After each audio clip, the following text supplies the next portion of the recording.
ইনসাফের ভিত্তিতে একটি দেশ গড়ে তোলার জন্য আগামীতে যে লড়াই হবে, আমার আল্লাহ যেন সেই লড়াইয়ে আমাকে একজন শহীদ হিসেবে কবুল করেন।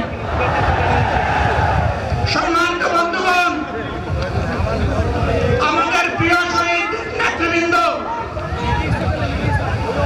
2006 সালের 28 অক্টোবর থেকে শুরু করে পল্টন গণহত্যা, শাপলা গণহত্যা, সারা দেশের গণহত্যা, পিলখানার গণহত্যা, 24-এর গণহত্যা, এই গণহত্যা যারা করেছে তাদের সকলের বিচার বাংলাদেশের মাটিতে নিশ্চিত করতে হবে।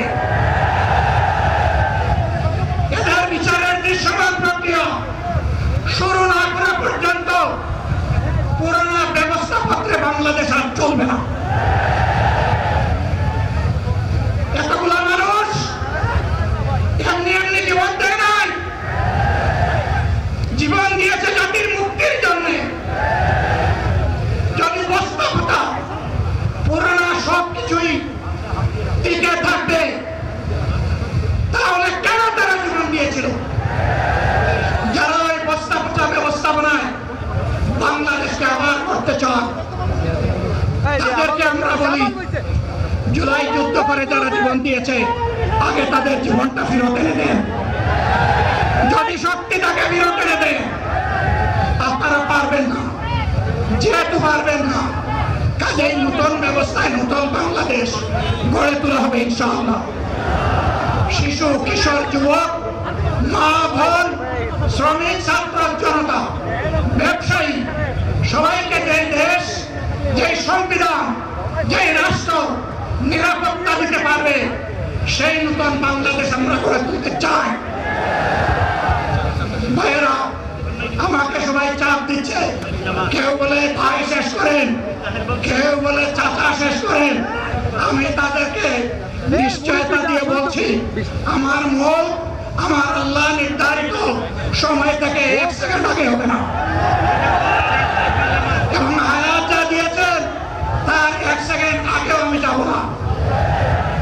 অতএব মহান আল্লাহর কাছে আবারও তৌফিক চাই।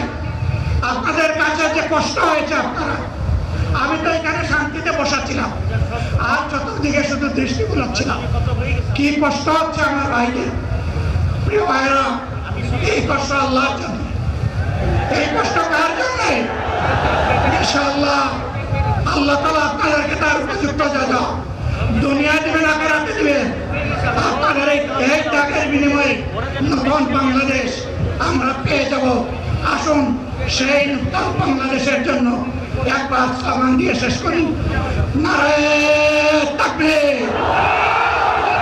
আসসালামু আলাইকুম ওয়া রাহমাতুল্লাহ।